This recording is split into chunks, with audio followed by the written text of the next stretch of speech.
Halo semuanya, selamat datang kembali di bedah materi kita kali ini. Gak usah pakai pembukaan panjang lebar atau bacain agenda ya, kita langsung mulai aja. Hari ini kita bakal membedah sebuah dokumen yang jujur aja berani banget. Kita mau ngebahas inti dari dualisme ekonomi di Indonesia. Ibaratnya tuh ada ketegangan antara angka-angka raksasa yang kelihatannya memukau banget di atas kertas sama realitas berdebu yang benar-benar dirasain masyarakat di jalanan tiap harinya. Oke, mari kita selami bareng-bareng. Ada satu kutipan menarik nih dari dokumen kita. Bunyinya kira-kira begini. Hidup adalah ketegangan antara apa yang tertulis di langit dan apa yang dipijak di bumi. Ini filosofis banget sih. Coba bayangin, langit itu sebagai rencana makroekonomi kita yang gede-gede, penuh grafik hijau yang naik terus. Pokoknya optimis banget deh. Tapi begitu kita lihat ke bumi, nah, ini realitas yang berat. Disinilah keringat beneran menetes, dan harga beras harian nentuin apakah sebuah keluarga bisa makan malam ini atau enggak. Dialektika inilah yang mau kita kupas tuntas. Dan kalau kita ngomongin soal langit, angka 5% ini nih yang sering banget jadi bintangnya. Pertumbuhan ekonomi nasional kita sering dilaporkan stabil di angka ini. Di forum global, wah ini sering diklaim sebagai kemenangan. Kayak bukti nyata kalau mesin raksasa ekonomi kita itu jalan maksimal. Jadi, kalau cuma lihat kertasnya aja, awan makro kita benar-benar cerah tanpa mendung sama sekali. Tapi, coba deh kita berhenti sejenak dan nanya ke diri sendiri. Makmur nggak sih sebuah bangsa kalau kemakmuran itu cuma valid di atas kertas para analis? Gimana rasanya kalau metrik sukses itu cuma dirayain di ruang rapat ber-AC, sementara di dapur-dapur masyarakat bawah yang namanya kemakmuran itu menguap, berubah jadi ketidakpastian yang benar-benar mencekik. Jadi, poin krusial yang diangkat dari sumber kita ini adalah apa yang beneran terjadi di level akar rumput. Ekonomi itu kan nggak cuma soal angka ya, ini soal manusia. Waktu ada gejolak global terus nilai tukar rupiah melemah, kerasa banget loh dampaknya di bawah. Ada invasi terselubung yang nutupin biaya hidup yang aslinya makin mahal. Harga-harga di pasar itu bukan sekedar grafik di layar bursa saham, tapi beban nyata di dalam dompet seorang ibu, dan napas yang makin berat buat para ayah yang bekerja. Ini soal apakah besok anak-anak bisa dapat lauk bergizi atau cuma makan nasi pakai garam. Kerasa banget kan? Ada semacam alienasi buat kelas pekerja yang sehari-harinya cuma berjuang buat bertahan hidup. Nah, ini membawa kita masuk ke poin bahasan yang pertama. Gesekan ekonomi modernitas melawan kelokalan. Di sini kita ngelihat ada pencarian harmoni yang terus-terusan diganggu sama ketegangan antar kemajuan modern yang agresif banget dan cara hidup tradisional kita yang sebenarnya udah mengakar ratusan tahun.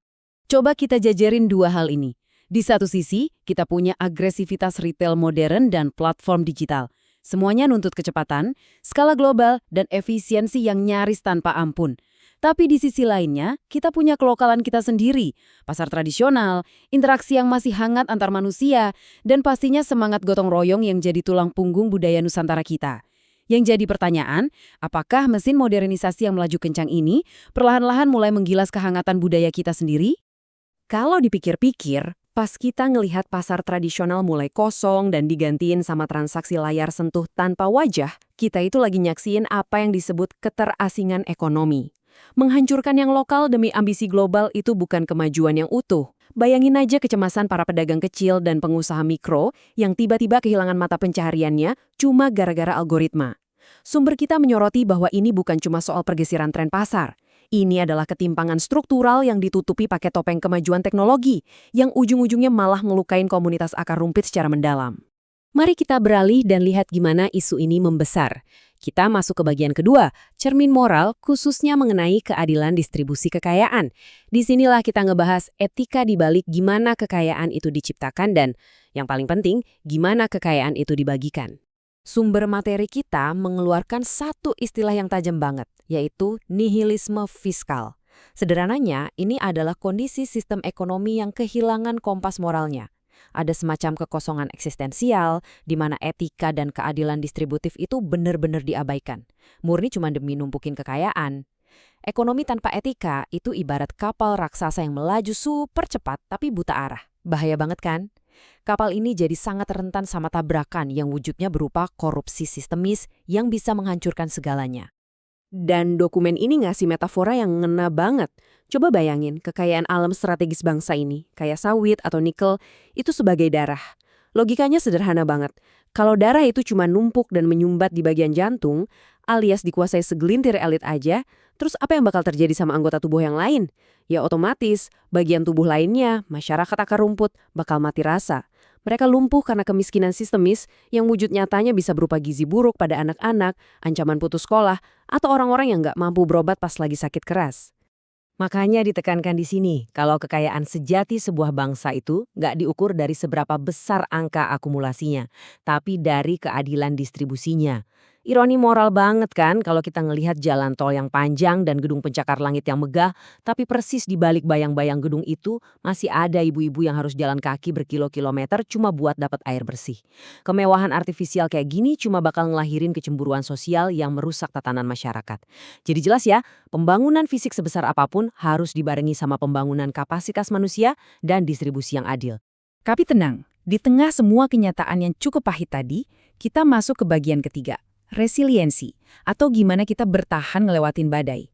Karena kalau mau jujur, tulang punggung sejati bangsa ini tuh bukan seberapa besar cadangan devisa kita, melainkan daya tahan dan resiliensi dari manusianya itu sendiri. Sumber kita memvisualisasikan ini dengan sangat brilian.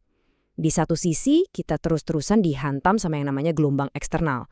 Suku bunga global yang naik turun, geopolitik yang tegang, inflasi dunia, macam-macam deh. Tapi di sisi lainnya, kita ini ditopang sama karang. Nah, karang ini adalah resiliensi kultural kita. Mulai dari ekonomi subsisten, budaya gotong royong yang tulus, sampai keberadaan warung-warung kelontong yang sering banget jadi jaring pengaman sosial pas lagi krisis. Karang inilah yang selalu pasang badan, jadi penyangga pas gelombangnya lagi ganas-ganasnya. Dan tahu nggak sih, resiliensi di level bawah itu bentuknya nggak kaku, tapi sangat amat manusiawi. Ia hidup dalam kehangatan obrolan sambil bagi-bagi segelas kopi pas lagi jaga di pos ronda malam. Ia wujud dalam tawa-tawa kecil di tengah beban hidup yang lagi berat. Sebagai sebuah bangsa, kita ini nggak dibentuk oleh laut yang tenang. Kita udah biasa banget ngadepin krisis demi krisis. Ibaratnya, kita ini anak-anak badai, yang cara bertahannya itu ditenun dari rasa kebersamaan yang super kuat di tingkat akar rumput.